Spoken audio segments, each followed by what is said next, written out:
Assalamualaikum warahmatullahi taala wabarakatuh. Innal hamdalillah wassalatu wassalamu ala Rasulillah wa ba'd. Alhamdulillah, tanpa memperpanjangkan mukaddimah, majlis pada malam ini menghimpunkan para asatizah, tuan-tuan guru kita dan juga sahabat handai bersempena dengan untuk membincangkan sebuah buku sebenarnya, dan idea asalnya daripada tuan guru kita Dr. Basit Abdul Rahman supaya dibawa untuk dibincangkan buku yang sebenarnya Ana sendiri tulis. Itu berasa segan sikit tuan-tuan ya. Sepatutnya orang yang dibincangkan itu tidak berada dalam majlis. Sebab bila bincang buku dia tu sepatutnya ada kritikan, ada perbincangan, ada show dan seumpamanya. Tapi ala kulli hal kita anggap ni sebagai majlis Tok Guru kata bersembang. Jadi ialah bersembang orang alim ni kena tengoklah dia punya lagu mana tu. Kita tengok nanti ya. Baik, hari ini kita tampilkan 4 orang lah. Dalam poster tu Ana sebagai moderator dan juga 4 orang panel. Yang pertama Syekhuna Tuan Guru Datuk Dr. Abdul Basit Abdul Rahman Hafizahullah, iaitu model bagi Pondok Sungai Durian. Yang kedua Fadilatul Syekh Ustaz Abdullah Bukhari Al-Hafiz, pensyarah di pensyarah Al-Quran, tilawatil Quran di UIA, dan juga merupakan merangkap Presiden Multaqa Asatizah dan Duat Mursyid. Begitu juga sahabat dan juga rakan kami yang dimuliakan Fadilatul Syekh Ustaz Said Azwan, yang merupakan mudir sebuah madrasah di Kemaman. Kita import khas hari ini. Dan juga panel yang terakhir iaitu Fadilatul Syekh Tuan Ustaz juga sebenarnya Nik Sakif, yang merupakan cikgu dalam bidang kimia, tapi berlatar belakangkan pengajar Islam yang agak mapan semenjak daripada pengajar sekolah menengah. Jadi alhamdulillah sekarang ni sudah ada dalam 373 orang yang sedang tengok live. Saya seru dan saya harap semoga share belaka perbincangan malam mungkin agak panjang malam ni sebab Dr. Basit kata kita tak berhenti selagi mana tak habis bincang. Tu saya risau tu. Dia naik angin, kita risau. sebab ni idea dia sungguh tu. Jadi gitulah. Baik, untuk permulaannya tanpa buang masa, inilah buku yang dibincangkan. Kalau siapa boleh tengok di tangan saya. Tajuknya Khurafat, Tahyul dan Mistik di Alam Melayu. Sebahagian daripada asatizah panel sudah baca. Sudah bahkan Ustaz Abdullah beri kata pengantar. Cikgu Nisakif sudah buat ulasan. Dr. Basit juga sudah sampai kepada beliau dan seumpamanya. Cuma saya nak mulakan dengan membaca pada bahagian depan buku ni. Dan buat maklumat semua, soalan tidak disediakan kepada ahli panel sebab kita kira buah bicara kan. Kita bukan forum perdana Islam, forum hak ehwal perdana Islam ke apa semua, sebab nak pandangan, nak pengalaman, nak pandangan, nak nasihat daripada para asatizah kita ni. Cumanya asal usul lah saya cerita sikit 2-3 minit penulisan buku ini. Pada awal lagi prakata buku ini berdasarkan renungan peribadi saya lebih kurang 10 tahun sudah, iaitu kita mendapati sekeliling masyarakat kita ni, yang pertama saya tulis pada muka surat prakata lagi, ada 4 isu yang mahu diberi perhatian. Yang pertama, kenapa orang Melayu Islam kita khususnya di Nusantara ini agak mudah percaya apa saja kisah, cerita, riwayat, hikayat yang bersifat ajaib dan gaib, khususnya yang dinisbahkan kepada agama dan disampaikan oleh orang agama. Orang terdahulu atau daripada kitab-kitab Jawi, meskipun daripada sudut sumber, tidak dapat dipastikan kesahihannya. Itu isu pertama. Isu kedua, mudah percaya kepada penisbahan kisah, cerita, riwayat dan cakap-cakap berkaitan dengan kelebihan seseorang individu, tempat dan barangan yang didakwa mempunyai karamah ataupun keramat dalam bahasa Melayu kita, sama ada yang masih hidup ataupun sudah mati, membawa kepada kuburan mereka menjadi tempat meminta hajat dan seumpamanya. Ini 2 isu. 2 isu pertama ini menyebabkan saya menulis buku yang pertama yang bertajuk Israiliyat, Hadis Maudhu' dan Fitnah Sirah di Alam Melayu. Setelah saya selesai tulis buku ni pada tahun 2019 dan beredar, bila duk baca balik tengok, rupa-rupanya ada lagi 2 isu yang belum selesai dalam perbincangan ini, para ustaz sekalian ya. Iaitu isu yang ketiga dan keempat. yang saya bawa untuk bahas dalam buku ni pula sebagai sambungan. Iaitu kenapa di sana sebilangan besar daripada masyarakat kita orang Melayu ini rasa tidak ada masalah untuk terus percaya dan beramal dengan adat tradisi, amalan kebiasaan masyarakat, petua-petua lama yang jelas pada timbangan akidah dan syarak adalah termasuk perkara yang dikira khurafat, tahyul dan bid'ah yang bukan sahaja boleh mencederakan akidah, malah boleh sampai tahap membatalkannya. Mungkin pada peringkat asal dia tak perasan, tapi sebenarnya bila teliti halu-halu, ada kecenderungan untuk tergelecoh. Boleh kata tergelecoh. Tergelincir. Dan poin yang keempat, kepercayaan yang kuat. Ini kita kata permasalahan kajian lah. Dalam akademik kita panggil permasalahan kajian yang kita nak bahas. Yang keempat, kepercayaan kuat terhadap kewujudan hantu selain rasa takut yang melampau terhadap jin, iblis dan sihir, serta tidak tahu bagaimana Islam menyuruh kita berinteraksi dengan semua elemen ghaibiyat tersebut lantas menyebabkan pergantungan terhadap bomoh, pawan, dukun, poyang, tukang tilik dan seumpamanya. Jadi ini 4 isu. Yang 2 isu Ana sudah bahas dalam buku asal ni, Israiliyat, hadis maudhu' dan fitnah sirah di alam Melayu. Yang kemudian 2 isu lagi, rasa tak puas hati pada tahun 2020 tempoh hari, Ana panjangkan perbahasan dalam khurafat, tahyul dan mistik di alam Melayu ni. Tajuk asal dia khurafat, tahyul dan bid'ah di alam Melayu. Tapi bila sebut bid'ah tu rasa berdiri bulu roma. Jadi tukar jadi mistik. Jadi untuk round pertama kepada para asatizah, kita mula daripada Tok Guru dululah sebagai orang paling senior. Berdasarkan statement Ana tadi, Syekhuna Tuan Guru Dr. Abdul Basit berdasarkan pengalaman peribadi lah, berdasarkan 4 poin ataupun 2 poin terakhir yang Ana sebut tadi, setuju ataupun tidak dengan apa yang dibincang, yang diutarakan itu? Itu saja soalan dia. Bismillahirrahmanirrahim. Alhamdulillah wassalatu wassalamu ala Rasulillah Nabiyyina Muhammad wa ala alihi wa sahbihi ajma'in. Allahumma 'allimna ma yanfa'una wa zakkirna ma nasina. Wanfa'na bima 'allamtana wa zidna ilma wa la haula wa la quwwata illa billahil 'aliyyil 'azim wa ba'du.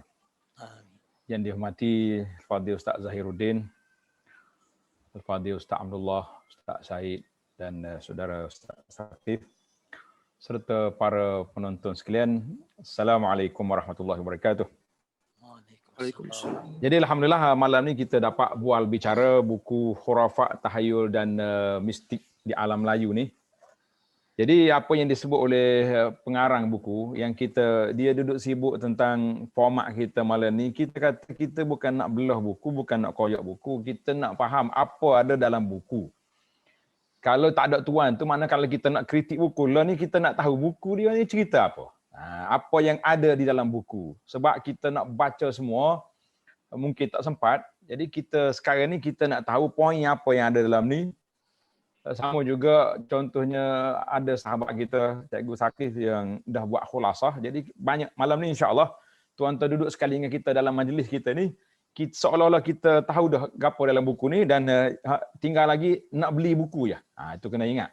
Jangan pakai tahu dah tak payah beli. Lah itu dia panggil tak aci lah gitu. Dan bahasa kita kata tak aci. Memang apa yang disebut 4 perkara 4 poin ini mudah percaya apa saja. Ini kalau kita nak kata masyarakat Melayu ke masyarakat Arab, boleh katakan semua masyarakat lah. Tapi oleh kerana kita fokus ke Melayu je, kita orang Melayu rasa tak apa kita bercakap hak kita. Tak. Kalau kita orang lain cakap, orang kata nak perlekehkan orang Melayu, nanti naik parang terbang pula, susah pula dia. Jadi kita kata memang masyarakat kita ni suka mudah bawa percaya, lebih-lebih lagi kalau dikaitkan dengan agama. Oh, laku selalu. Dia kata pasal itulah setengah ahli fikir kata at-tijaratu bid-din tijaratun ra'ijatun. Berniaga dengan nama agama ni sangat laku, sangat laris. Nah, ini sehari dua ni mungkin sahabat-sahabat sudah tengok dah, sudah ada keluar beberapa siri air penawar COVID sudah ada. Cukup dengan pergi beli air sungai dia ya, COVID boleh hilang. Jadi ini maknanya dia sudah lebih daripada itu. Kemudian mudah percaya pada penisbahan cerita. Apa saja orang cerita jadi belakang. Dan rasa tidak ada masalah untuk percaya. Kita kata begitulah suasana soalan kepada saya ni, benar ke tidak kita kata alhamdulillah setakat yang nak duk perhati tengok memang apa yang ditanya itu benar, orang kita mudah percaya. Tak usah kata apa. Saya terima banyak ni hari ni bacaan ni pelik-pelik dia baca. Jadi alhamdulillah ana rasa bersyukur pada Allah SWT setelah kita duduk kuliah, duduk ceramah di alam maya dan alam nyata, sudah ramai pelajar-pelajar kita hari ini mula bertanya. Bila dia jumpa contohnya poster bacaan pelik-pelik. Bacaan gini COVID tak mari contoh. Dia akan tanya, ustaz, boleh amal ke tidak ni? Boleh pakai ke macam ni? Bila kita kata alhamdulillah setakat yang saya perhati ini tak ada riwayat, tidak ada hadis. Alhamdulillah nampaknya pelajar kita sudah dapat memahami autentik cerita itu sudah mula dicari. Kita kata hadhihi ni'mah, ini satu anugerah Allah SWT hasil daripada kita duk gerak, duk kerja-kerja, nampak masyarakat mula sedar dan tidak mudah menelan apa saja yang dia terima. Kita kata ini permulaan yang baik, insya-Allah. Syukran Ustaz Zahir. Alhamdulillah, jazakallahu khair ada tuan guru kita. Tanpa buang masa, kita pergi pada panel kedua, Ustaz Abdullah Bukhari Al-Hafiz. Sebab Ustaz lah ni antara sahabat dan guru rapat saya yang banyak saya rujuk, khususnya dalam isu-isu Al-Quran yang berkaitan dengan isu-isu teknikal dan isu yang perbahasan yang dalam lah. Dan alhamdulillah Ustaz Abdullah sudi bermurah hati zaman COVID awal tempoh hari menurunkan kata pengantar yang panjang lebar, dan di sana ada satu kisah yang menarik. Jadi saya yakin dalam 500 dekat 600 orang yang sedang bersama kita ni, kita mohon share belakangnya kalau boleh dapat pahala masing-masing bahagian dalam perbincangan ini. Iaitu Ustaz dah cerita bahawa di sana ada pernah satu peristiwa Ustaz lagi ceramah, cerita pasal jin hantu menurut Quran Sunnah. Habis-habis ceramah, dia pun cerita dia jumpa dengan bunian. Kalau mana saya tak ingat ya. Jadi kita minta Ustaz lah ulas sikitlah cerita tu. Share balik cerita tu dengan kita. Okey, terima kasih kepada Ustaz Zahiruddin selaku moderator.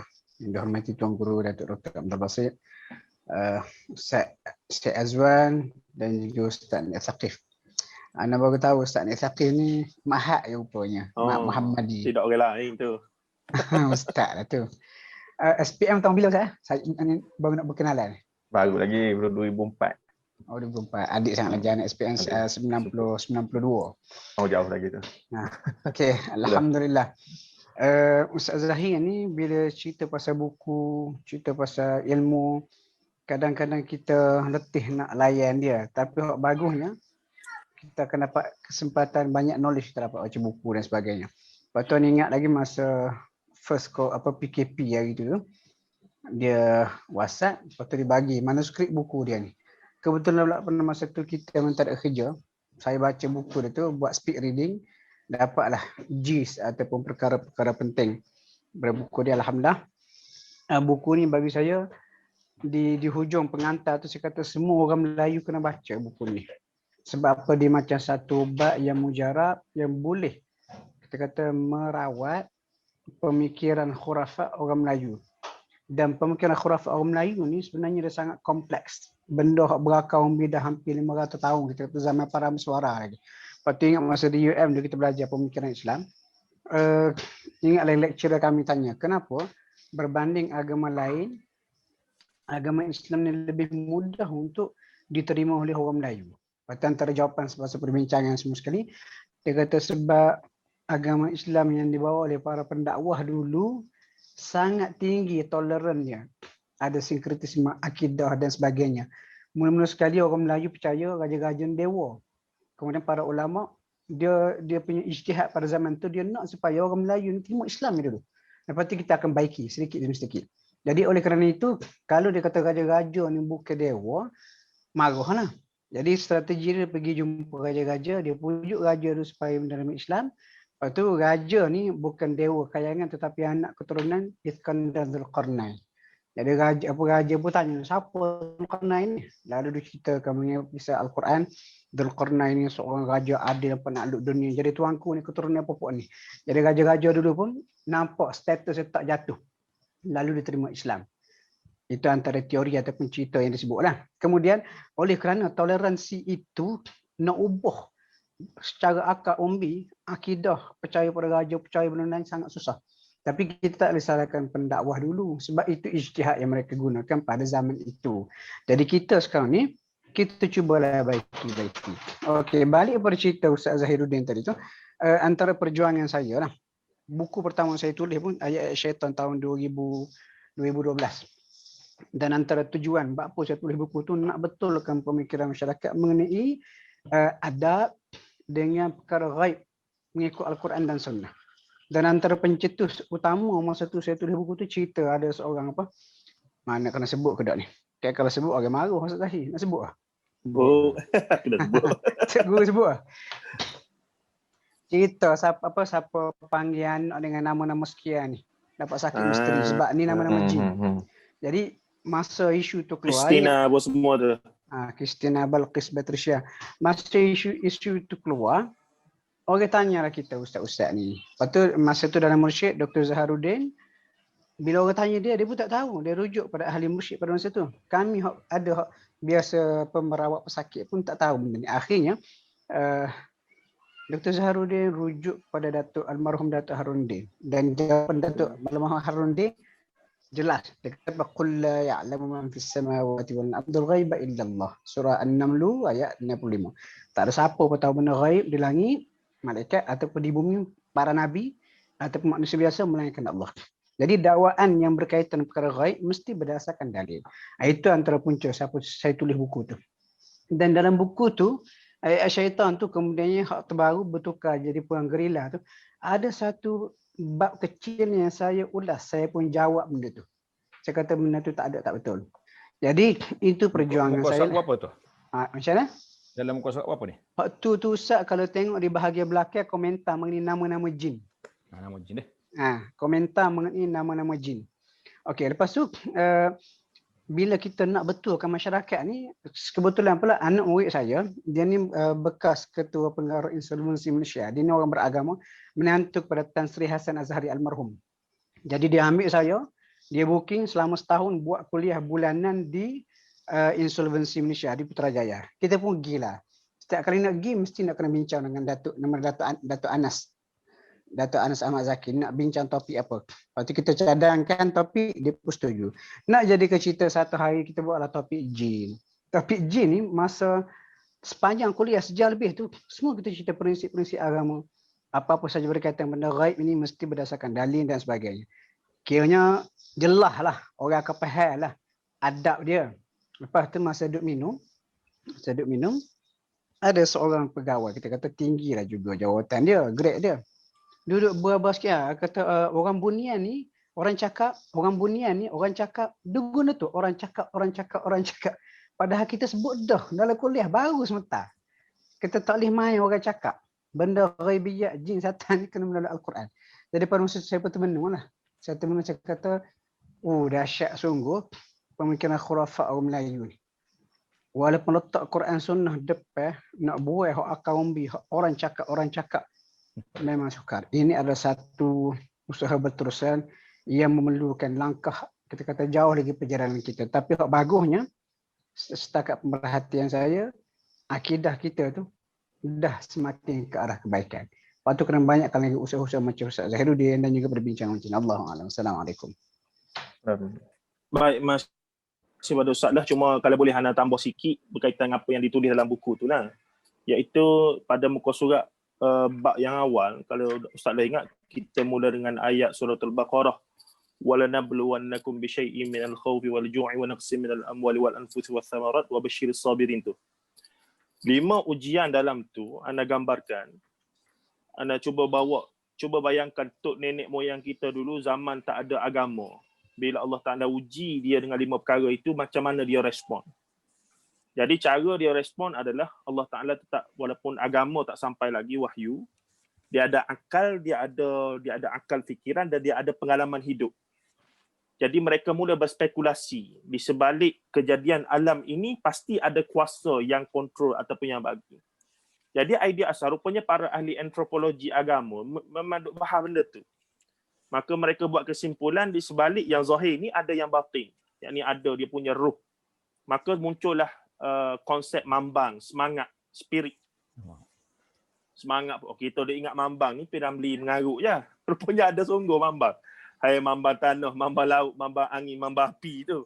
Mambang datang dari Gunung Simambang, berdampinglah denganku wahai Simbambang. Terima kasih Simambang. Begitulah lebih kurang. Rupanya ada sungguh. Anda masuk lewat buku kalau Ustaz boleh ingat. Jadi nak katanya konsep semangat tu. Jadi lepas konsep semangat, muncul satu pikap pula. Bila agama Hindu dan Buddha mari, agama Hindu dan Buddha ajar konsep berinteraksi dengan benda gaib menurut mereka. Jadi mula percaya pada konsep dewa-dewi, mula percaya pada roh bertukar jadi hantu dan seumpamanya. Bila Islam mari, Islam ajar suruh percaya pada benda gaib. Tapi cara berinteraksi dengan benda gaib mesti hanya berpandukan Quran dan Sunnah. Di sinilah proses tu belum habis dan anda namakan islah ataupun proses islamisasi lah kita kata ya. Masih berjalan sampai saat kita ni. Macam mana orang Melayu duk percaya pada hantu lagi banyaknya. Kalau boleh settle, maksudnya kalau dengan baca buku Anan ni dia boleh buang kepercayaan dia pada hantu. Konsep hantu. Anak kata puas hatilah kejayaan yang besar tu. Baik, Ustaz Syed pula ni. Sebagai orang yang duduk besar di Terengganu, di Kemaman dan kemudian belajar di Yaman. Ustaz tengok benda yang anda sebut 4 benda tadi tu ataupun 2 benda terakhir lah berkaitan adat, budaya, tradisi apa semua tu. Ada beza tak dengan pengalaman Ustaz besar di kampung dengan bila pergi ke Yaman, orang Arab Yaman ni dia beza lah dengan Arab lain. Sebab dikatakan Arab Yaman ni paling dekat dan paling sama dalam beberapa segi dengan orang Melayu kita ni. Ustaz tengok ada tak benda-benda yang kita kata sinkretisme dalam istilah antropologi, sosiologi ni, maksudnya at-taufiq bainal adyan. Dia terima hak Islam, dia tak tinggal hak zaman jahiliyah ni. Dia terima Islam ni. Akidah, tauhid, apa semua semaya tak tinggal. Okey. Tapi hak bahagian pulut kuning, hak bahagian dia tak tinggal tu. Dia sekali tu. Ustaz tengok dengan Ustaz membesar di kawasan Kemaman tu, lepas tu Ustaz pergi ke Yaman, ada ke benda-benda lagu tu? Assalamualaikum warahmatullahi wabarakatuh. Alhamdulillah wassalatu wassalamu ala Rasulillah wa ba'du. Fadhil Ustaz Zahiruddin, Fadhil Dr. Tuan Guru Dr. Abdul Basit, Ustaz Allah dan Ustaz Ni Thaqif. Alhamdulillah. Video tak ada, memang tak ada Ustaz. Mana video tak ada? Ustaz. Ada. Tobik di Facebook pun Tobik. Oh, okey. Okey. Anda tak nampak. Tak kasyaf lagi tu Ustaz Allah tu. Ustaz Allah kena swipe tu ke screen tu. Okey, alhamdulillah perbincangan pada malam ni sampai ke giliran Ana lah berkaitan pengalaman tak di kampung sendiri dan juga di Yaman, khususnya di Hadramaut dan sekitarnya lah. Kita tengok apa yang disebut oleh Al-Fadhil Ustaz Zahiruddin dalam buku ni memang benda tu berlaku. Tak. Jadi oleh kerana buku ni bincang alam Melayu, sebenarnya Ana rasa dia bukan alam Melayu saja. Dia merangkumi semua apabila akidah masyarakat itu tidak berpandukan kepada Al-Quran dan Sunnah. Ini akan berlaku. Kita tengok kalau saya ambil pengalaman di kampung sendirilah, berlaku benda-benda yang sebagaimana yang Ustaz sebut tadi. Dia semayang, alhamdulillah. Time semayang ajak, dia semayang ajak. Tapi time kubur dia kubur juga. Tempat Ana ni alhamdulillah hari ni tak ada lah. Boleh katakan tak ada. Zaman-zaman budak-budak dulu kita ada kalau di kampung ni kita ada isu pijak tanah. Tak tahulah tempat lain ada ke tak. Apabila ada kelahiran baru, anak-anak ni sebelum diberi pijak tanah kat lain, dia mesti pergi pijak tanah kubur tok dulu. Kita di Kemaman ni kita ada kubur Tok Ku Pasir. Okey. Kubur Tok Ku Pasir. Ni bukan orang lain buat, bukan Tok Bomo buat ni. Ni orang agama yang buat. Orang agama yang jubawa benda ni. Mana dia ni? Mana Tok Lebar kita kira. Tapi dia yang jubawa benda ni. Ini berlaku dalam masyarakat. Maknanya Islam dia ada, tetapi amalan-amalan lain ni dia masih pegang lagi. Ini berlaku. Kita kata tak. Di Yaman lagi lah. Kita kata di Yaman ni ada pelbagai puak kita ada. Tak. Khususnya berkaitan dengan membesar-besarkan kubur. Ana tak tergamuk nak pakai istilah puja kubur sebab ada orang marah bila kata puja kubur ni. Sebab dia kata puja kubur ni sama macam kata dia sembah kubur. Tak, kita tak sampai tahap menuduh dia menyembah kubur ataupun tak. Tetapi dia membesarkan kubur-kubur orang soleh ni. Kalau di Yaman, pengalaman anda di Yaman, kita cerita sebersikit lah yang kita pernah tengok sendiri. Dia ada 3 kumpulan besar yang bersungguh dengan kubur ni. Satunya kita kata dari kalangan ahli sunnah lah kita kata tak. Dan 2nya dari kalangan Syiah. Satunya minta maaf lah yang paling besar sekali golongan yang kita kenali di Malaysia hari ni golongan Habaib lah kita panggil tak. Di Hadramaut sana kalau kita pergi memang di sana dia orang membesar-besarkan kubur dikatakan wali-wali Allah ini tak. Ahli bait, kubur-kubur ahli bait yang ada di sana tak. Dan yang paling utama adalah kubur Nabi Hud lah. Ini menjadi agenda tahunan. Dia pergi ke sana, dia buat bentuk-bentuk ibadah yang dia buat di sana dengan mandi sungainya, dengan berselawatnya, dengan memberi salamnya dan macam-macam lah selama 4 hari 4 malam dia orang akan duduk di sana. Kalau kebetulan hari yang dia pergi ziarah ni kebetulan hari Jumaat, memang tak sembahyang Jumaat gitu. Tak.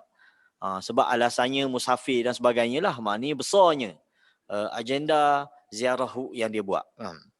Ni satu kumpulan.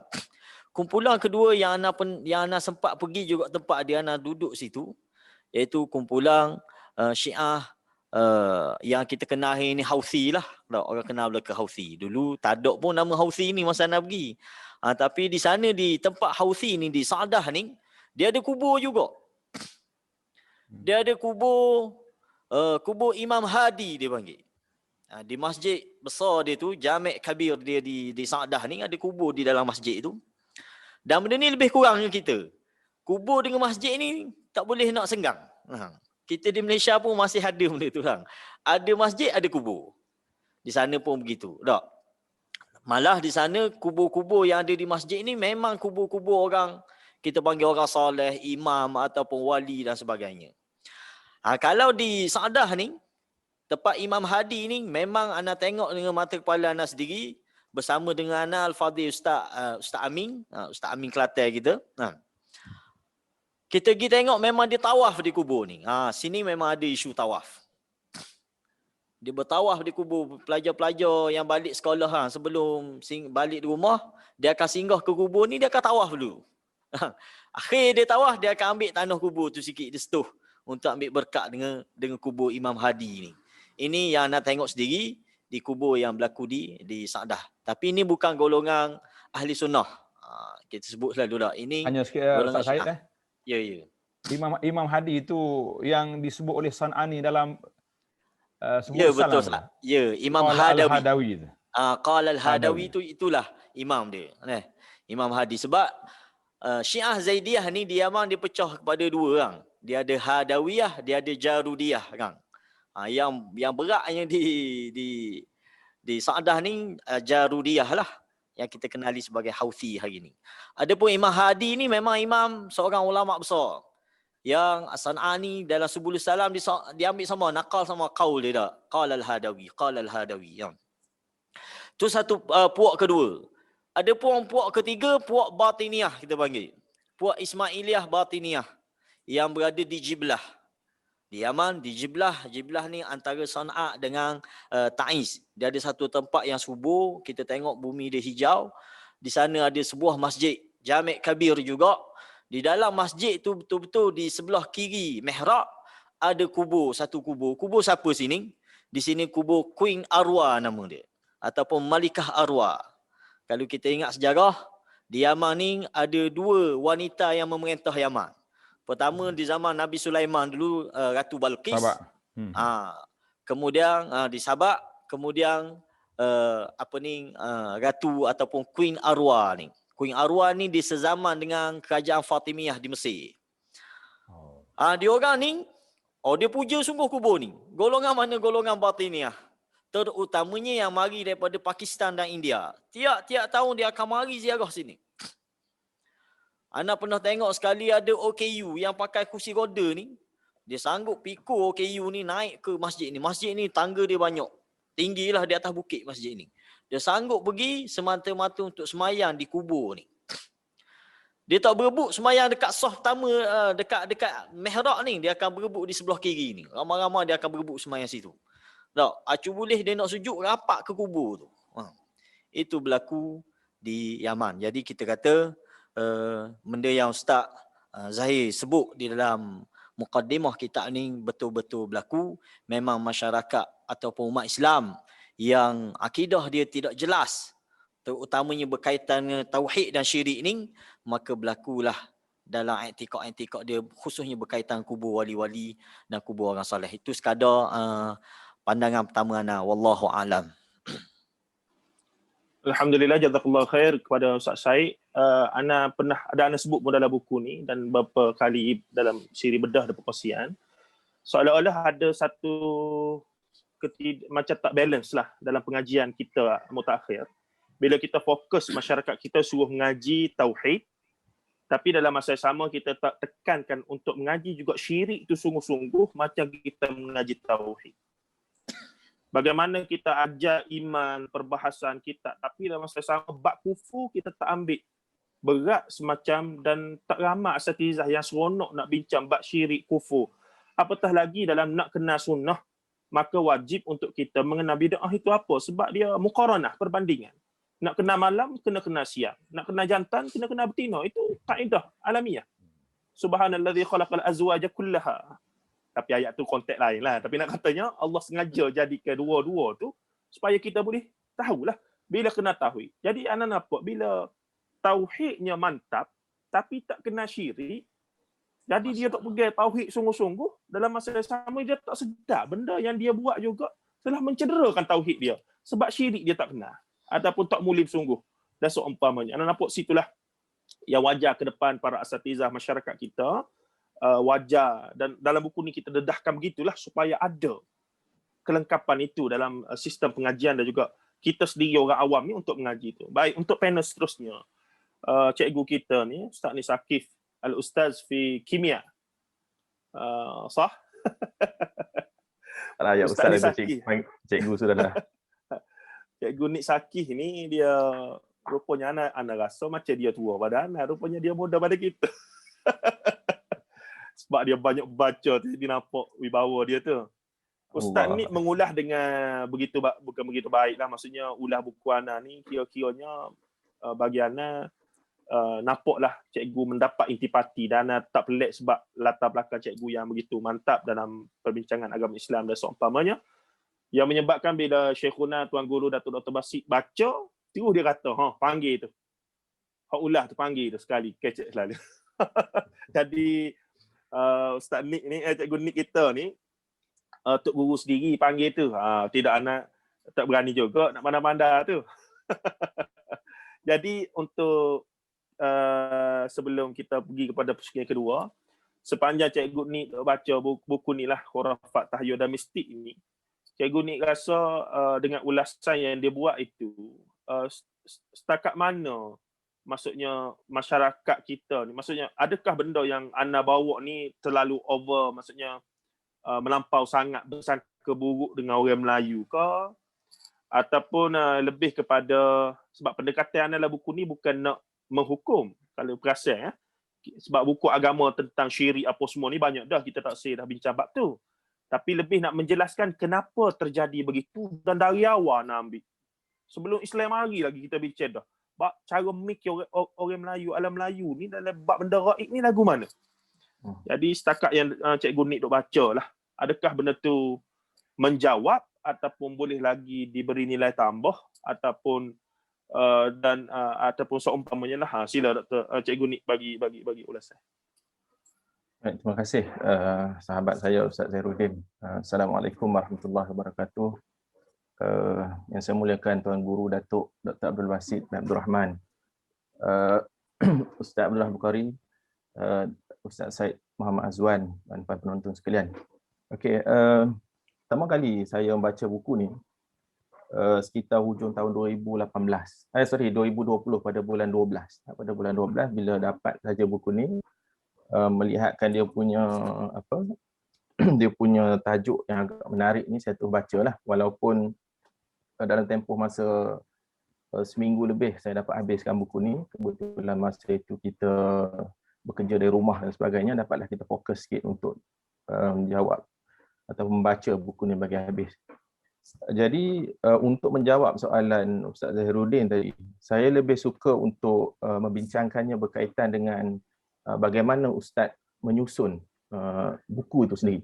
Bagaimana penulis menyusun buku itu sendiri dari segi bermula daripada, bukan daripada bab 1, bermula daripada kata pengantar lagi sehingga kepada bab yang terakhir.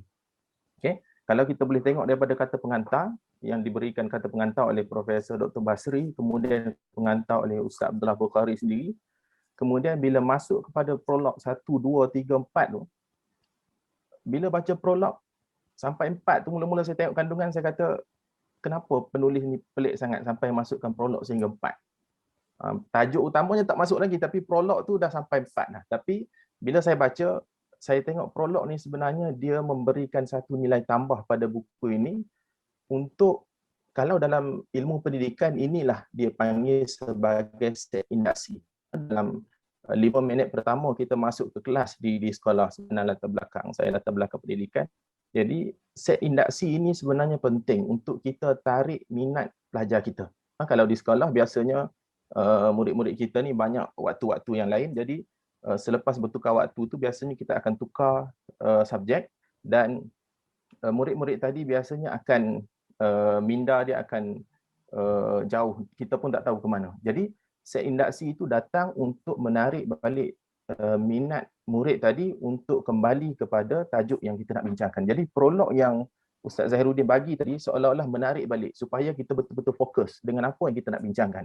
Di mana pada prolog 1, 2, 3, 4 tu Ustaz Zahiruddin bagi tentang perkara-perkara yang berlaku berdasarkan kajian dan juga surat khabar. Contohnya ada orang jual jenglot ke apa, ada benda-benda benda-benda tahayul laku, dia ada nilai dan sebagainya. Jadi seolah-olah penulis Ustaz Zahiruddin pada waktu ini ingin menarik minat pembaca supaya ni tengok benda ni betul-betul berlaku. Apa yang aku nak ceritakan ini ialah benda yang betul-betul berlaku. Apa bukti dia? Ini bukti dia. Sampai 4 dia bawa tu, maksudnya benda ini serius berlaku dalam masyarakat kita. Jadi ni kalau Ana boleh japuk sebentar. Ya, sila. Ana belajar benda ni daripada majalah Mastika. Ingatkan belajar daripada kelas kaedah penyelidikan, rupanya daripada majalah Mastika. Dia pandai timbul ke rasa gairah kan. Dia panggil, macam saya sebut tadi, kita nak tarik balik minat murid kita tadi, kita bagi satu set induksi yang diberi yang kita bagi supaya murid kita tadi dapat fokus balik kepada apa benda yang kita nak. Macam kita kata bahasa kita ialah kita nak pancing pembaca kita lah supaya tengok apa yang kita nak bincang ni, apa yang sedang berlaku. Kemudian bila masuk pada mukadimah Pasak Minda, Ustaz penulis membawakan kalam-kalam yang berkaitan dengan tauhid. Berkaitan dengan tauhid, apa pentingnya tauhid dan sebagainya. Barulah dia masuk kepada bab yang pertama.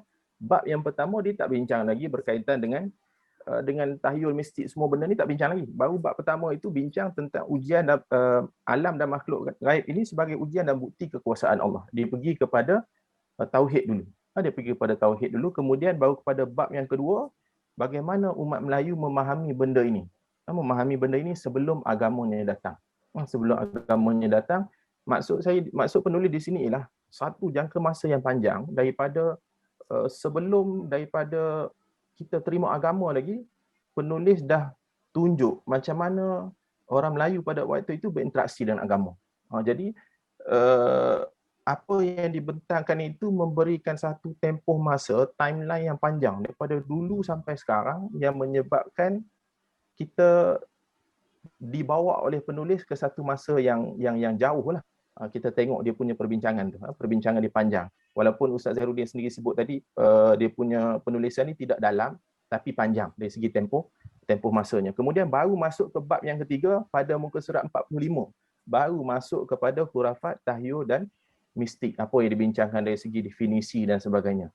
Okey. Kemudian bab yang keempat barulah masuk kesan daripada bab yang ketiga tadi. Dibincangkan tahyul, khurafat dan mistik tadi.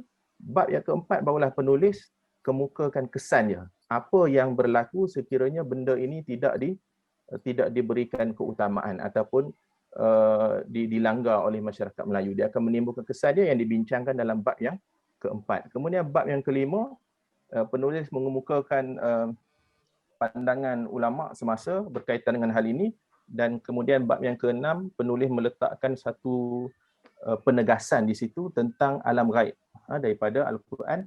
Dan antara bab yang satu lagi bab yang pelik bagi saya dalam buku ini ialah bab yang terakhir sekali, iaitu kesimpulan sekretisme itu sebagai satu kajian. Seolah-olah saya yakin Ustaz Zahiruddin ni dia sebenarnya terpengaruh dengan kajian yang sedang dia lakukan. Yang saya dapat baca dia punya kajian tu. Jadi dia seolah-olah sedang membuat ataupun sedang merangka bab 5 kajian, iaitu cadangan kesimpulan dan juga cadangan kajian lanjutan. Jadi mungkin Ustaz Abdullah ada student ataupun siapa-siapalah yang boleh buat kajian akhir final year project dan sebagainya, merujuk kepada bab yang ketujuh ini untuk menutup ataupun untuk membincangkan perkara-perkara yang saya ingat Ustaz Zahiruddin memberikan idea kepada kita, benda apa lagi yang boleh dibincangkan. Benda apa lagi yang boleh dibincangkan untuk dikaji.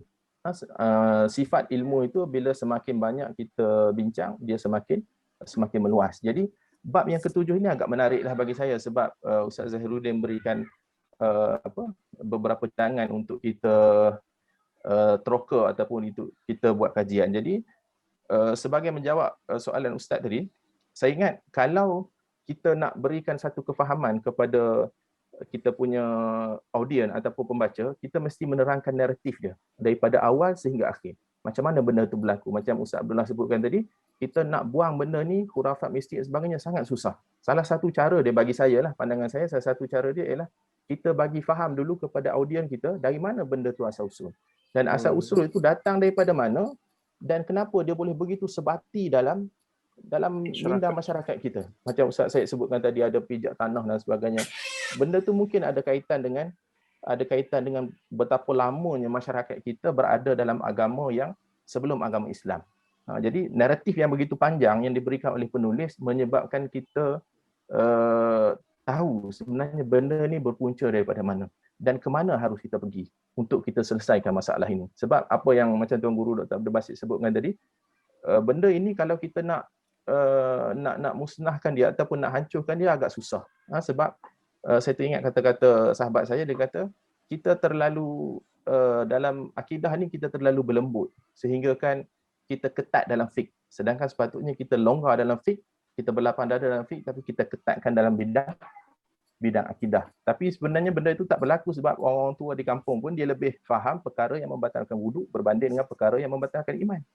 Itu perkara yang lebih merisaukan kita lah. Sebab itu saya tengok kalau naratif apa yang dipersembahkan oleh penulis dalam buku ini, kita dapat menjawab satu persoalan yang tidak dibincangkan dalam buku-buku lain, iaitu bagaimana benda itu datang dan kenapa perkara itu begitu sebati dalam masyarakat Melayu. Jadi tahu asal usul, kita dapat cantas. Maksudnya kita tahu akarnya di mana, kita dapat cantas dan korek dan buang benda itu daripada masyarakat kita. Tapi ia seperti biasalah memerlukan satu jihad yang agak besar lah, yang agak kuat bagi saya. Sekadar itu saja, Ustaz Zahiruddin. Terima kasih. Baik, Alhamdulillah masih pada Cikgu Nik Zakif atas ulasan yang begitu baik sebagaimana tulisan beliau. Ulasan beliau tadi pun ni tak bagus bila moderator penulis ni. Dia sepatutnya ada orang lain supaya kita nampaklah juga kekurangan yang perlu kita upgrade tu. Tak tidur Ana malam ni. Baik, untuk round kedua sebelum kita tutup dah ni, pertamanya terima kasih pada lebih kurang 800 lebih yang bersama kita ni. Mungkin kita minta tolong biar jadi sampai 1000 lah kita bagi pahala malam ni melalui share di Facebook masing-masing. Baru ada lebih kurang 400 share, mungkin selebihnya bolehlah. Nak sama-sama kita bantu ataupun kita peluahkan skop wacana pada malam ini Dan soalan-soalan juga Ana minta lah ditulis yang mana ada nak tanya mana-mana panel. Ana akan cuba pergi pada soalan tersebut untuk tanya. Cuma untuk round kedua, Ana nak pergi terus kepada kesimpulan secara induktif ataupun kita panggil istinbat daripada seluruh fakta yang dibentang dalam buku ini. Ana merumuskan, Tok Guru kita tu, ada ke tu? Ada. Ana merumuskan dan harap semua panel akan respon lah. Ana merumuskan, ini Ana punya peribadi sendiri. Isu utama adalah masyarakat kita tak faham berinteraksi dengan perkara gaib menurut Al-Quran dan Sunnah. Itu dia punya statement ataupun dalam kaedah kajian kita panggil apa dia, Cikgu ni? Apa kita panggil? Pernyataan masalah. Pernyataan masalah tu. Bukan epistemologi apa benda. Tak ingat. Maksudnya kesimpulan yang kita yang Ana boleh buat adalah yang Ana rasa lah yang paling penting isu ni muncul. Problem statement Bukan, dia panggil Allah. Kalau kita buat kajian kuantitatif, dia akan berbulan dengan perkara itu. Hipotesis. Okey, hipotesis dia panggil. Hipotesis. Maksudnya sangkaan kita yang perlu dijawab dengan bukti lah. Penyataan yang perlu dijawab dengan bukti itu. Jadi, Ana berkesimpulan bahawa isu ini jadi masalah tak selesai-selesai walaupun Islam dah 1000 tahun. Dan kalau siapa tengok, di belakang buku ini, Ana nukil dua pandangan daripada dua orang sarjana bidang akidah dan pemikiran tasawuf di negara kita. Siapa dia tu? Profesor Emerita Datuk Paduka Zakaria Stapa. Ini orang tasawuf, orang akidah UKM. Dan orang yang sangat masyhur lah dalam bidang ni. Antara panel rujukan akidah bersemua. Dia tulis satu masa tu dalam majalah Dewan Tamadun Islam. Terbitan DBP pada tahun 2019 bulan yang ketiga, tak silap Ana. Bilangan ketiga. Dia sebut apa? Ana baca sikit. Masalah ini timbul kerana agama Islam datang kemudian. Sebelum kedatangan Islam, orang Melayu sudah banyak mengumpul nilai agama lain termasuk animisme, Hindu dan sebagainya. Mereka takut hendak meninggalkan nilai agama yang lama. Akibatnya, yang lama disimpan, manakala yang baharu, yakni Islam diambil. Malah sehingga kini kita dapati orang yang mempraktikkan ajaran Islam dan menunaikan semua rukun Islam dengan baik serta menjaga sembahyang dan puasa juga masih menyimpan amalan yang lama. Semaya tak tinggal, puasa apa semua, atur raya, pera juga. dia benar. Dah. Waktu kita kata kuat semaya malam ni, rupanya dia guna baret. Walaupun mereka bukan setakat menunaikan puasa yang wajib pada bulan Ramadan, malah puasa-puasa sunat yang lain menunaikan fardu haji lebih daripada satu kali, tetapi pada masa yang sama tidak mahu meninggalkan amalan yang lama. Sekiranya mereka membela hantu raya, mereka tidak mahu membuangnya. Sekiranya boleh, mereka mahu simpan kedua-duanya sekali. Ini menarik. Ni yang nak kata anak jam mikir ni. Kata menarik orang Melayu kita ni. Dia nak belaka. Ni pun dia nak tu. Sebab tu, bila Islam mari, kalau sebelum tu dalam masalah berinteraksi dengan jin iblis, dia di satu tempat, kalau dulu tok nenek moyang cucu nak lalu, tempat kerah, tempat yang keras, berhantu. Jadi bila Islam mari, Islam ajar, nak berlindung, ta'awuzlah. Mu'awizatain ataupun ayatul kursi. Maka situasi kita hari ini, bila nak sampai tempat kerah ada gangguan ni, dan kita tak tolak lah ada gangguan jin iblis ni, Quran pun kata ada, surah Al-Jin apa semua, memang ada lah jin yang gaul dan seumpamanya itu. Tapi bila nak sapa tu, sepanjang jalan nak dekat sapa tempat kerah tu, Allahu la ilaha illa huwal hayyul qayyum la ta'khudhuhu. Dia tak tinggal. Sapa je dekat pokok tu, tok nenek moyang cucu nak lalu ya. Dia tak tinggal juga tu. Mazhab jamak dia panggil tu, al-jamak. Mazhab jamak. Ya.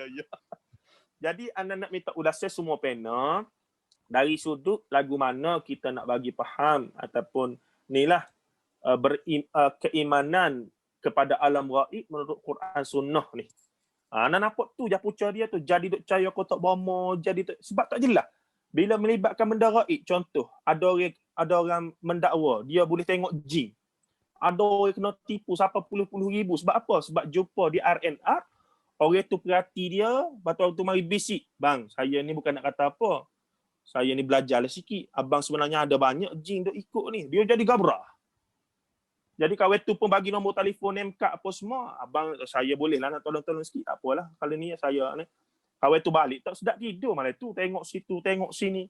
Esok telefon, dia pun mari. kena 3,000 ya. Ni cerita sungguh, orang cerita kana. Lepas tu lepas rawatan pertama habis 3,000 tu, kawan tu mesej pula. Bang, macam mana dengan rawatan lanjutan? Ada nak buat apa-apa lagi ke? Saya sudi nak bantu. Kena 3,000 tu mendengung lah. Lepas tu malam tu dia dengar kuliah gorik kita, jadi tak jadi dah pagi. Betul lah topik ni. Anak kata, Imam Syafi'i kata, Syekh Wahid Abdul Salam Bali kata, siapa yang, Imam Syafi'i kata, siapa yang dakwa boleh tengok hantu dari rupa yang asal jin ni, dari rupa asal. Sama ada seorang Nabi ataupun orang gila. Mana ada orang boleh tengok jin? Dia meneng dia. Dia kata, ya. Aku kata, ya. Mana ada orang boleh tengok jin? Rasulullah tu Allah yang bagi tengok. Dia baru dia mikir. Ya juga. Ya juga. Tu 3,000 ya dah habis. Jadi minta Tok Guru ulas sikit lah nasihat. Kira-kira round akhir dah ni kita. Minta sahabat-sahabat share belakang. Lebih-lebih kurang ni round kedua. Dan saya yakin Tok Guru kita akan bagi buah khilah yang lebih hebat lah. Round kedua ni sebelum penutup. Minta tadi tu. Isu gaib ni. Nak wipahai benda gaib menurut Quran Sunnah tu. Bismillah, alhamdulillah, salatu wassalamu ala rasulillah wa ba'du. Terima kasih pada Ustaz Zahiruddin. Dia pengarang, dia moderator, jadi dia tahu bagai apa dia nak. Jadi kita bila sebut tentang masalah khurafat, orang Melayu kata tahayyul, bukan tahayyul, tahayyul. Dia duk ngoyak kose. Tahayyul makna dia khoyak kose, nampak. Kita ni sebenarnya atas kita mikir dalam otak kita ya. Benda-benda duduk dalam kepala kita. Waktu anda ingat arwah ayah saya ni selalu berpantun. Dengar pantun dia ni, pantun orang Melayu. Dia kata, melukuk tepi gantang, buka sanggo, cari gutu. Ustaz tahu dia kena masuk ni. Pantun ni, pantun orang tua dalam buku akan datang. Boleh melukuk di tepi gantang, buka sanggo, cari gutu. Orang takut hilang perasaan, tunggu kata hantu. Tengok. Jadi dia selalu buat. Masa pula orang Melayu ni dia kata dia percaya ke jari hantu. Bapa tak rajin baca ni patut ni. Baru baca sama. Malah ni wisanak tinggi sikit. Jadi kata orang Melayu ni dia percaya ke jari hantu ni mana sah tengah ni. Jari tengah. Jari hantu. Jadi dalam tubuh kita ni ada 4 ekor hantu. Jadi hak ni ada pegang kita ni. Tangan 2, kaki 2. Kaki 2. Jadi nak pergi masjid kaki pegang, jangan pergi nak tasbih, nak baca Quran tangan pegang. Jadi itu dia kata apa ni mistik apa kita duk percaya ke hantu ada di tubuh dia 2 ekor kaki, 2 ekor tangan. Jadi tak lepas-lepas. Pasal tu ana suka Allah irham ayah kita ni rahimahullah, kita cerita sekilas pengalaman orang tua. Rahimahullah. Ihqaqul haq kata orang beri hak kepada ayah kita.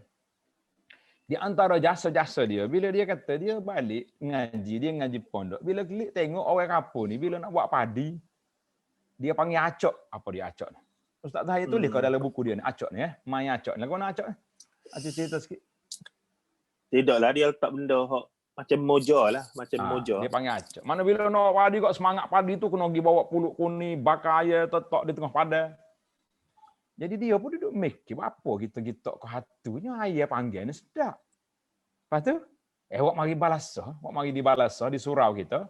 Habis, kita berdoa kepada Allah SWT, apa kita pakai makan. Jadi Alhamdulillah, orang kapur akhirnya dengar, tak main dah hacok, awak pergi ke hatu tu. Jadi, tak atas balas, pakai makan. Biasalah masyarakat Melayu ni semaya hajat. Bawa dia ganti daripada duk mujajing tu, dia semaya hajat, waktu pakai makan, tahu tu padi jadi juga. Tengok.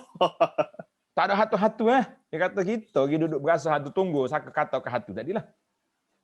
Maka mana budaya duduk main ayah main apa ni acok apa saat ni hilang di tempat dia. Jadi kita kata ini satu permainan yang apa ni syirik terhadap Allah Azza wa Jalla. Maka alhamdulillah di antara usaha-usaha dia tu banyak. Kita tengok pun masyarakat kita ni dia lebih kepada percaya dia kepada tok guru dia, tok lebah dia. Cuma bila mari zaman kita ni tok lebah tu main peranan juga, dia duduk depan pada orang lain, kan? Jadi kalau 2 ekor ayah panggil, seekor atas satu seekor atas ke rumah ustaz. Jadi maknanya benda tu dipersetujukan. Itu yang jadi masalah. Maka bila kita balik kepada isu tauhid, yang kita kena tekankan. Tadi anda sebut mazhab jamak. Mazhab jamak ni tinggi darjat. Orang mari dengar kuliah maghrib di masjid.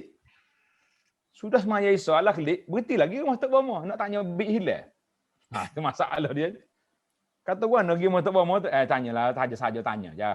Ya, bila kita baca hadis siapa dia pergi tanya arafan orang mengaku benda gaib ni kahinan. Allah tak terima 40 hari semaya, melengu dia. Tanya saja. Tanya saja apa 40 hari dah tak ni. Pak kalau percaya, kafara bima unzila ala Muhammad dia lagi dahsyat. Maknanya bagi dia pengasingan tu berlaku. Pengasingan tu berlaku. Seperti Ustaz Tahir kata, masa nak berjalan tu baca ayat kursi. Nah, siapa dekat pokok tabik tu ayat tu payah lalu. Jadi lagu mana dia punya jamak lain. Jamak di antara tauhid dengan kesyirikan sebab dia tidak memahami asas tauhid. Maka menjadi peranan kepada kita, kembali kepada soalan lah, kalau kita nak cerita tu banyak benda-benda yang pelik-pelik lagi. Sahabat Anas seorang ni nama dia Cikgu Nasi. Orang Kelantan ni soho. Cikgu Nasi ni orang panggil Nasi Chris. Tuan-tuan tengok dalam Facebook dia Nasi Chris. Dia pergi haji ngana, dia cerita, dia kata ni sanak dia ada. Kalau dia dengar malam ni pun dia boleh tulis betul kat bawah ni. Boleh nombor telefon selalu letak. Dia kata ustaz, orang duk main keris ni dia moja duk main dengan berasak kemian ni kan. Pas dia percayalah, keris dia ni semakin lama makin tebal. Mula boleh masuk dalam sarung, lah ni tak boleh masuk. Tak boleh masuk sangat moga. Kemian tu dia ada bahan benda lekat situ. Masuk. Lama-lama kak, jadi macam satu ajaib lah. Keris ni sudah jadi hebat mana. Dia percaya. Satu malam, dia nak cerita. Satu malam, orang tu mari rumah dia, pak orang naik kereta. Dia kata dia mari ni bawa besi kuning. Besi, orang panggil besi bak ke apa dia dalam istilah orang Kelantan. Wak mari besi ni kata congik kereta berjalan sana ni. Kata congik sangat kereta kancil naik 4 orang, tak congik bagaimana? Dah. Kereta kancil naik 4 orang. Jadi bercongiklah kereta tu. Ni kata. Ustaz saya terjemah bahasa Kelantan kita kalau kau orang luar tu apa nak jadi. Kemudian bila siapa kata apa yang berat tu? Dia kata ni besi ni. Dalam kayu koni basuh. Cikgu Nasi ni ambil besi dia campur pong tahu. Tengok. Tak ada apa-apa. Kalau ada benda, mengamuk dah tu. Terbang sendiri kau naik, mari katak kepala saya. Mana dia cuba nak membatalkan kepercayaan puak-puak ni dengan dia tunjuk bahawa besi yang membawa ni tak ada ke satu. Berat sangat, mau mari 4 orang, macam mari 2 orang. Jadi itulah di antara peristiwa-peristiwa yang berlaku. Jadi para jemaah sekalian, kita mengatakan cantiklah buku kita ni kena pakat baca 7 bab ya. 7 bab. Kalau tak mau baca yang depan-depan tu, kita nak tengok bermula dengan tajuk selalu. Cikgu Sakif, kita mula di bab apa tadi? Bab 3. Bab 3 Doktor. Bab 3 tu, bab 3 ni muka surat 40, misteri 45 juga buku ni 45 rasanya tadi. Muka surat 45 ni. Bab 3, kita nampak khurafat tahayul mistik dalam Melayu. Ada satu buku lagi yang diterbit oleh DBP, dia kata bid'ah dan khurafat dalam masyarakat Melayu kan. Warna hijau tu. Dr. Jawiyah Dakir. Apa nama buku tu? Bid'ah khurafat dalam masyarakat Melayu. Itu pun menarik. Maknanya kalau kita baca, kita nak tahu benda ni khurafat, benda ni betul tak betul. Penting bagi kita sebagai orang kata tashkhis, makna kita nak tahu penyakit ni kita kena cek dulu apa dia penyakit. Barulah doktor bagi ubat. Maka menjadi peranan kepada kita kembali kepada cara gaya dakwatut tauhid. Allah Taala sebut walaqad ba'atsna fi kulli ummatir rasulan an i'budullah wajtanibut taghut. Ustaz saya cuba tengok ayat apa tu? Walaqad ba'atsna fi kulli ummatir rasulan, kami bangkit bagi setiap umat tu rasul. Kerja rasul ni 2. An i'budullah, yang pertama sembah Allah Taala, yang kedua wajtanibut taghut, mesti menjauhi taghut. Mana kalau yang kita duduk sekarang ni kita tak seimbang, kita main sebelah. Ubudullah, tapi taghut tak kenal. Maka kita kata itu bahaya. Wa man yakfur bit taghut wa yu'min billah. Siapa berkufur dengan taghut, beriman dengan Allah baru lengkap ya. Surah An-Nahl, surah Nablah ayat 36. Surah An-Nahl ayat 36. Tuan-tuan tanda surah tu. Surah Nablah ayat 36. Ini penting. Sebab apa? Sebab kalau dakwah kita sebelah, kita tak jadi. Maka kita kena bagi dua belah, iaitu tauhid mantap dan mengenali syirik. Barulah kita rasa sebab itu ana suka sangat bila ana mengajar di surau-surau, di masjid, di kampung-kampung, kita suruh baca mesti ke hadis jilid yang pertama. Jilid yang pertama dalam bab rukun iman. Di akhir tu dia bincang tentang perkara-perkara yang merusakkan Islam dan iman. Yang mana kita kata, kita jaga tauhid dan kita juga meninggalkan perbuatan syirik, khurafat, barulah mantap kita punya kedudukan akidah kita. Bagi kita kata itulah yang dibawa oleh para nabi alaihi wassalatu wassalam. Baik, itu sajalah cara ringkas-ringkasnya. Syukran. Baik, teguh pada Ustaz Abdullah Bukhari. Isu yang saya nyatakan tadi iaitu berkaitan dengan kefahaman al-ghaib menolak al-Quran, yang bagi saya benda itulah yang jadi kunci kepada isu-isu yang berpanjangan dalam masyarakat kita. Mungkin Ustaz ada pandangan berdasarkan al-Quran sendiri dan seumpamanya. Sila Ustaz. Okey, terima kasih. Saya nampak ni ada 4 poin lah. 4 poin ni kita rangkum sekali cara dan juga saya rasa cara berkesan insya-Allah. Yang pertama sekali, ustaz-ustaz ni banyak tak clear pasal akidah ni. Lepas tu di Malaysia ni title ustaz ni terlalu mudah. Boleh ngatik sikit.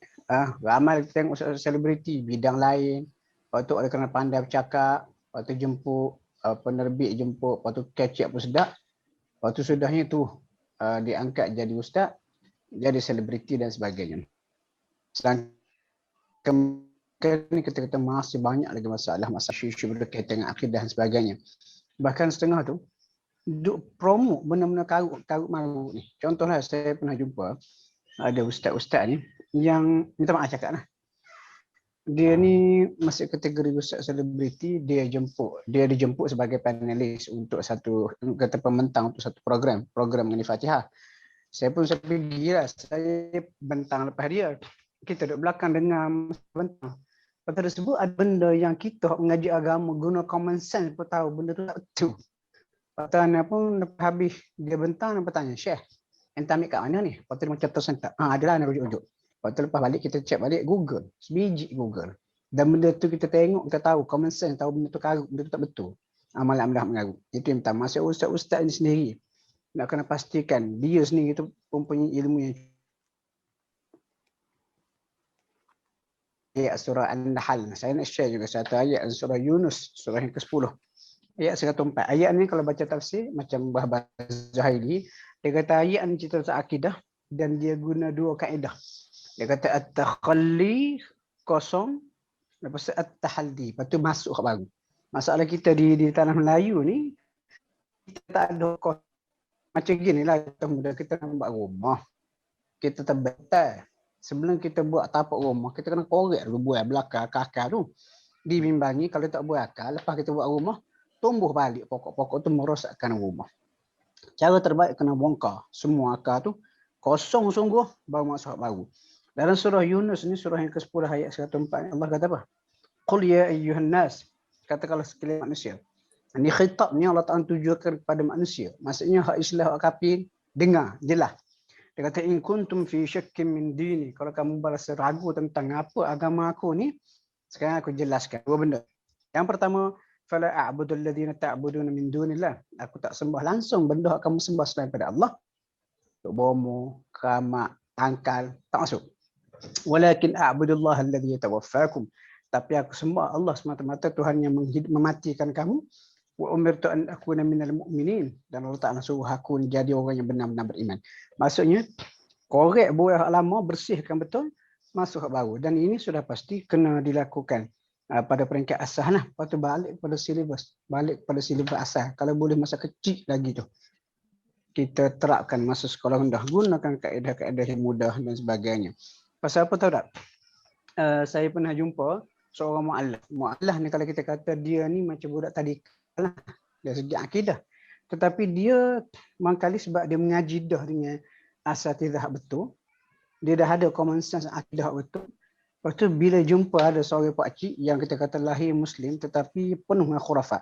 Lepas habis kuliah saya tanya, Ustaz boleh tak nak tanya soalan? Saya kata ada apa tu?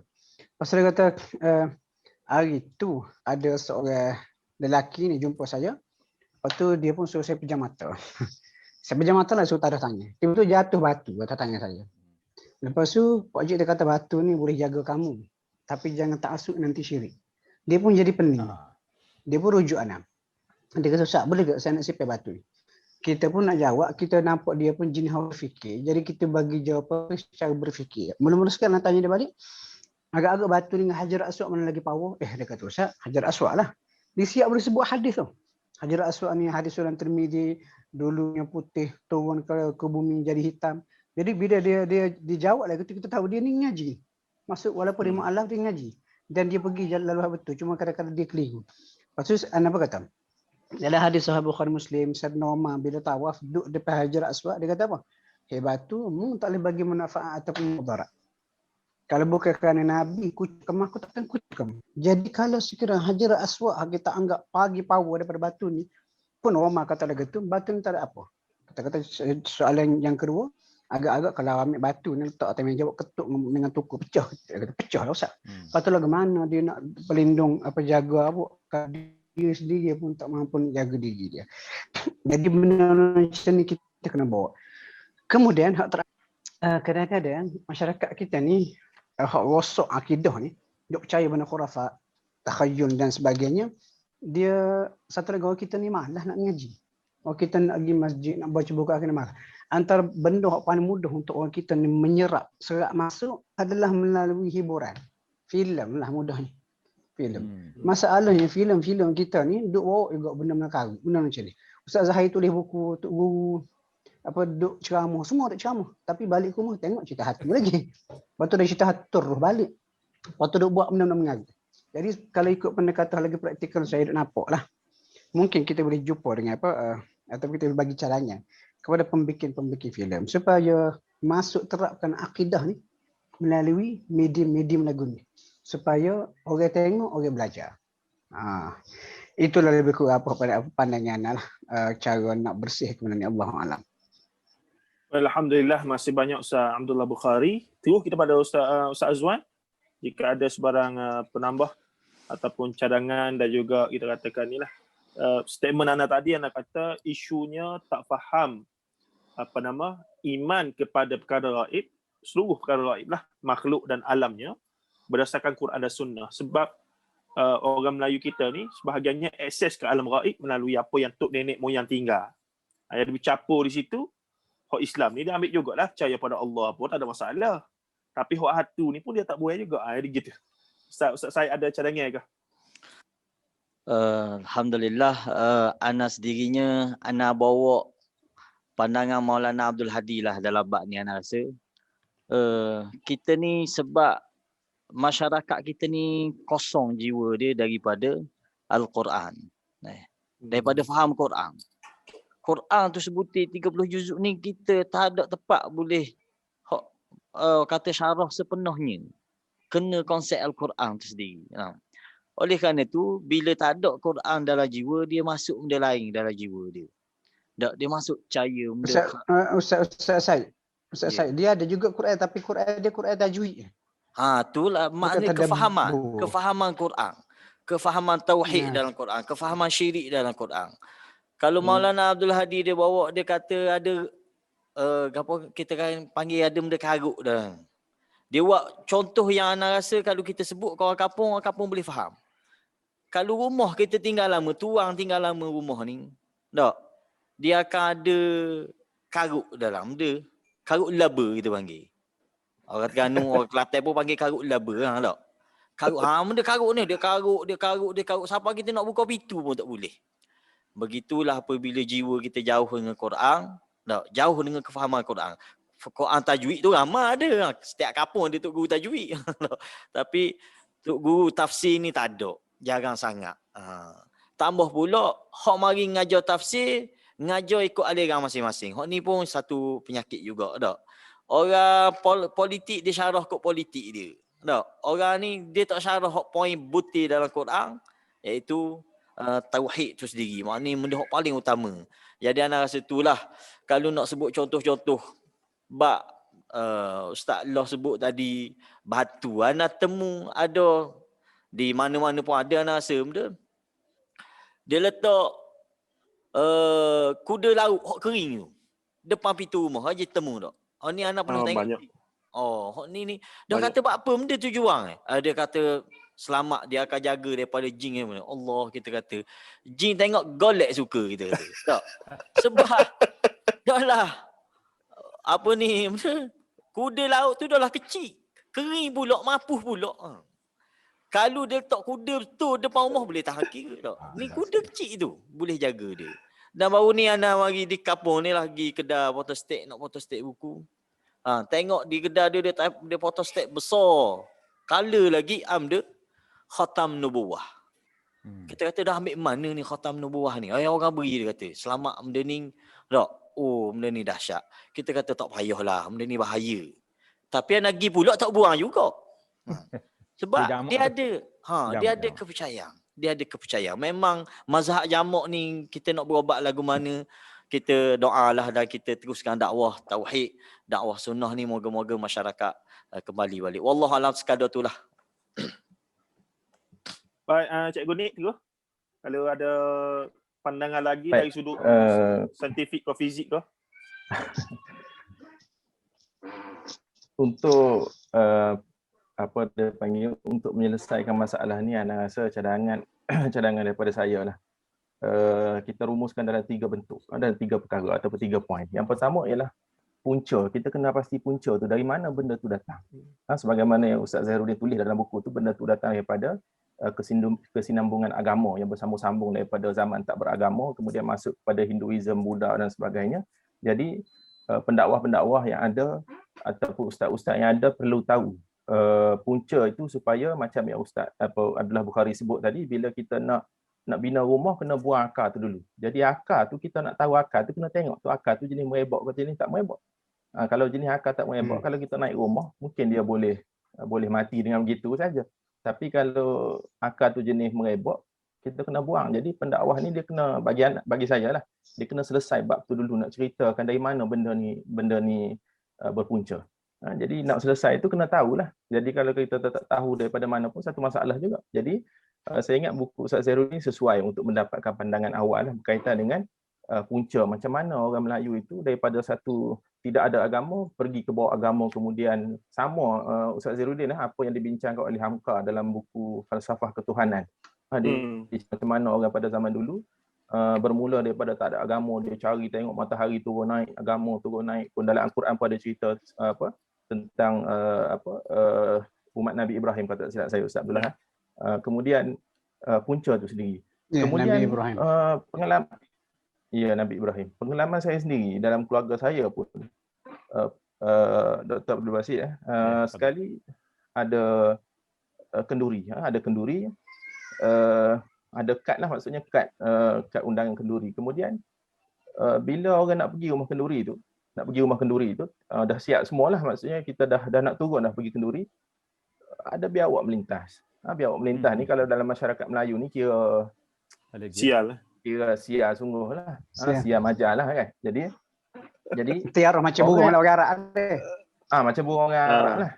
Jadi bila dia nak turun kenduri, dia kata ada biawak melintas. Ni kawasan perkampungan lah, bukan di taman lah. Taman tak ada lah biawak ni. Jadi bila dia nak turun ke kenduri tadi, dia kata mungkin apa dia panggil, mungkin kita nak beli rumah ni tuannya tak ada.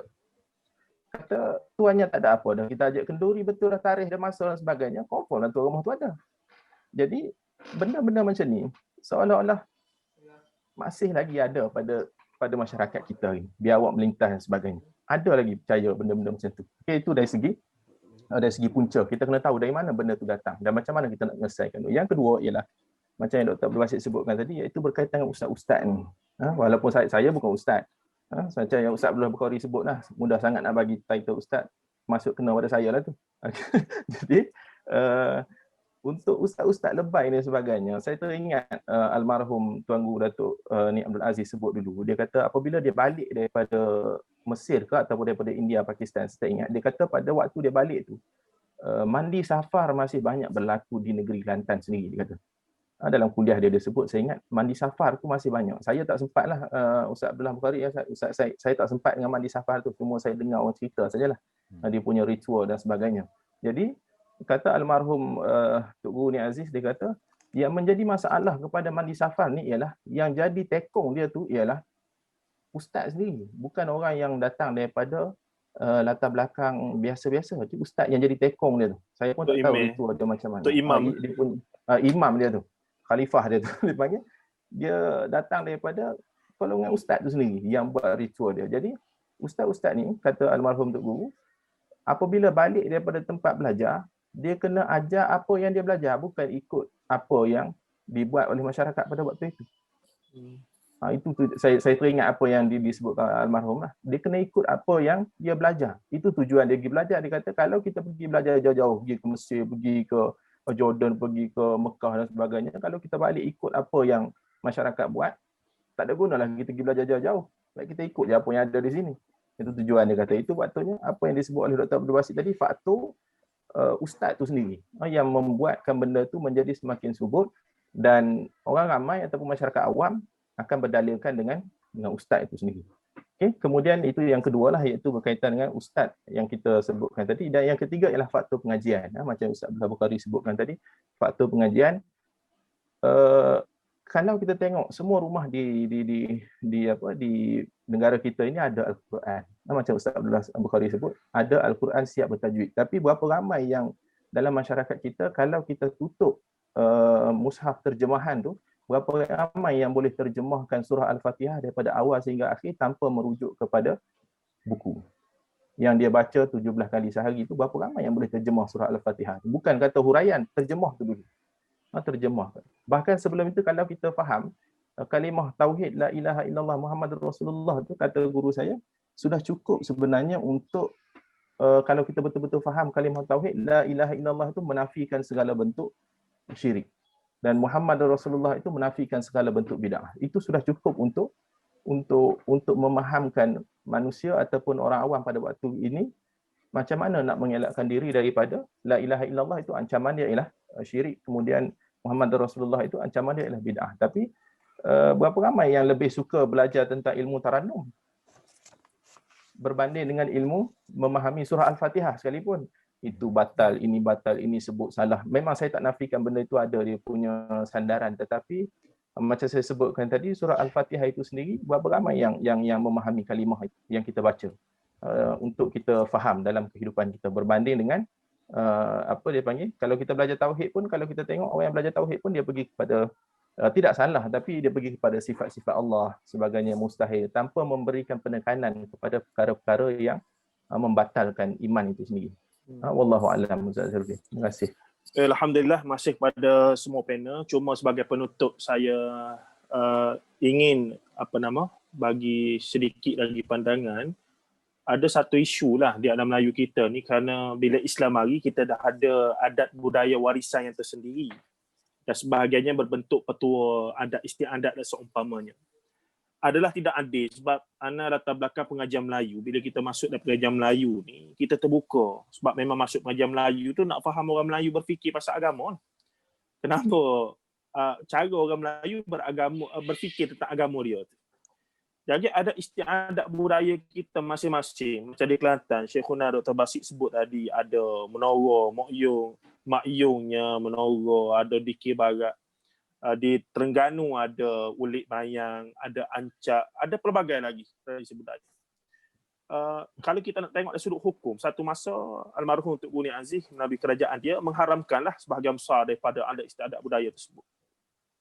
Cuma dari satu sudut memang ketika itu wujud qarinah-qarinah yang menyebabkan dia memang boleh difatwakan haram, sebab ada unsur pemujaan macam ulik mayang apa semualah, puja roh, puja dewa, puja maiteri dan seumpamanya. Namun sebahagian daripada adat istiadat ini, bila kita pergi lebih dalam, maksudnya kita bukan nak kata benda tu bagus, tapi untuk nak kata secara mutlak dia itu haram.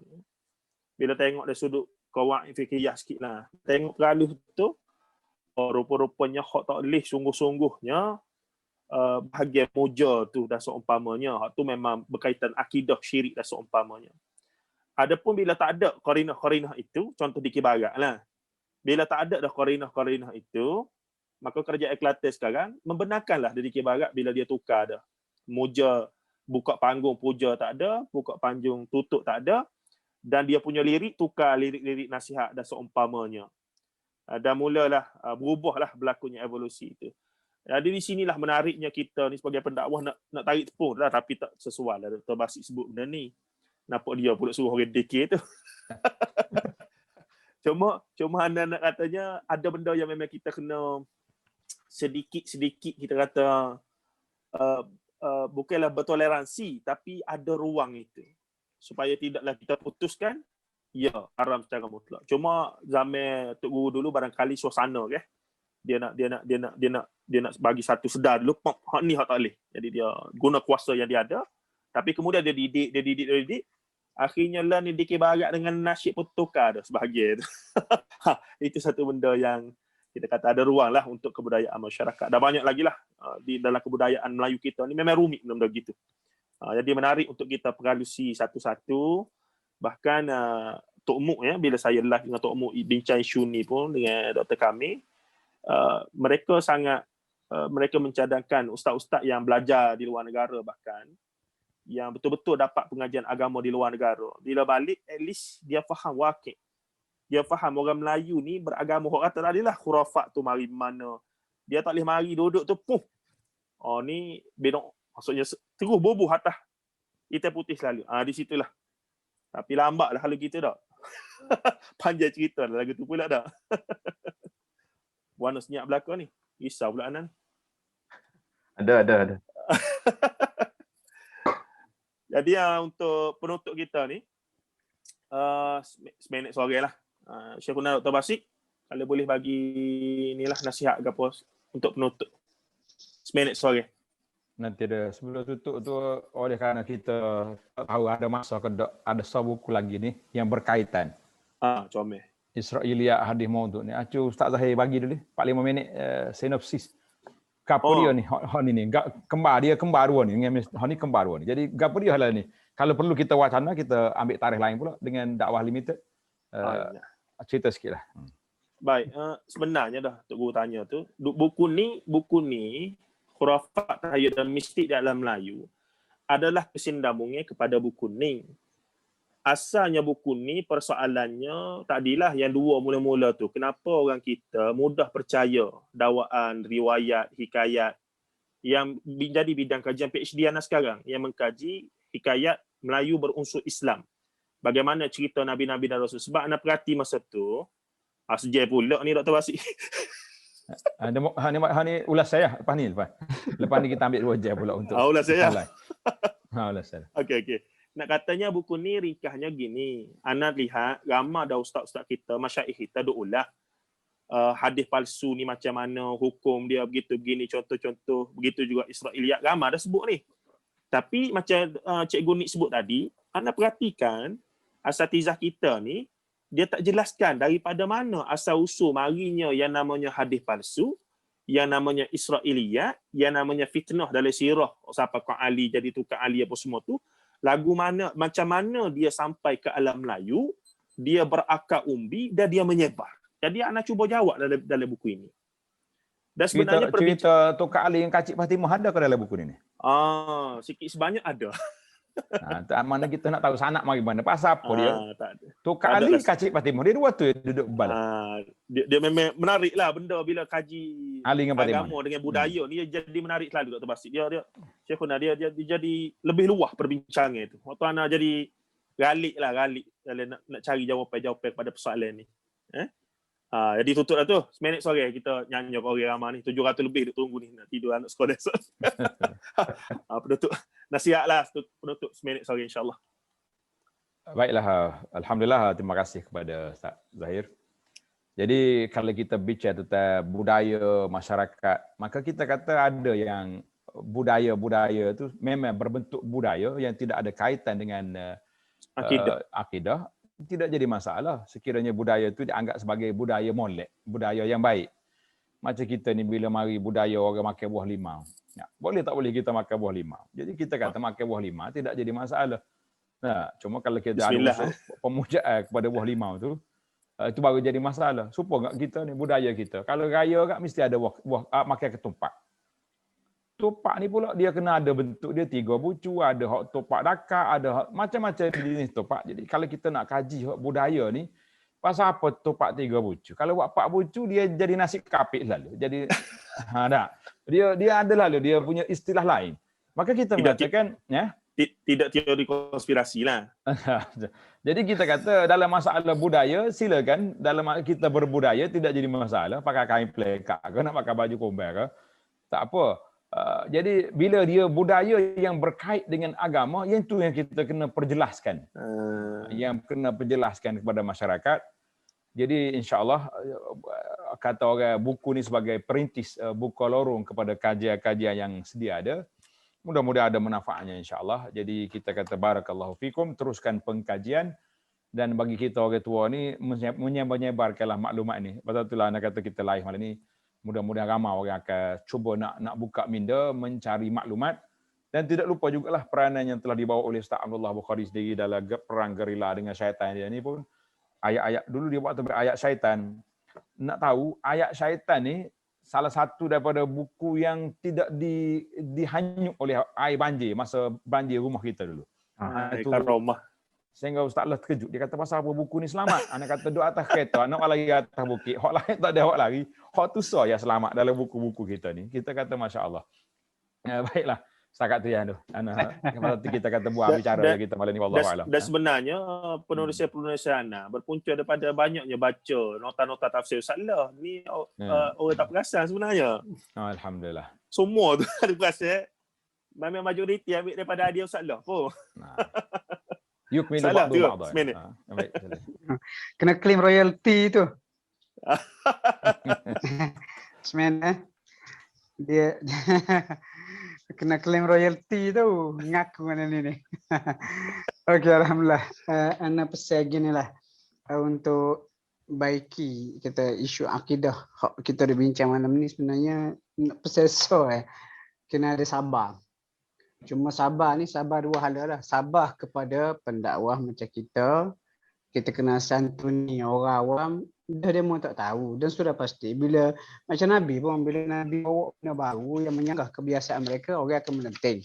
Dan pada masa tu penceramah kata apa, dia tak ada putus asa, dia kena sabar dan dia kena ingat orang awam dia nak tarik itu mungkin dia masa dia jahil-jahil dulu. Pendakwah ni dulu jahil macam kita dulu pun masa kecil, caya orang nak karut lagu ni berhi benar. Bila kita mengaji, kita pun tahu rupanya kita salah. Jadi kita sabar dan kita kena terima kekurangan orang awam tu. Itu yang pertama. Yang kedua, orang awam hak dengar-dengar ni. Sebab hak dengar mana ni kemungkinan ada setuju dan ada juga tak setuju, nak cari poin-poin hak mungkin boleh tarik, boleh serai kita kemudian hari dengan berbagai gelaran Wahabi dan sebagainya.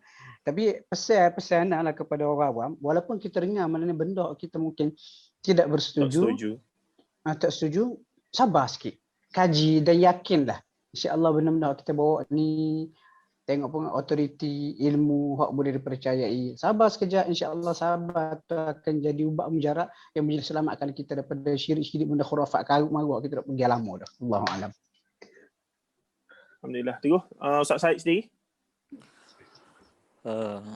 Anaknya nak sebut lagu mana masyarakat kita ni khususnya orang yang dah minat agama. Pandangan nasihat anak ni khusus untuk yang dah minat agama.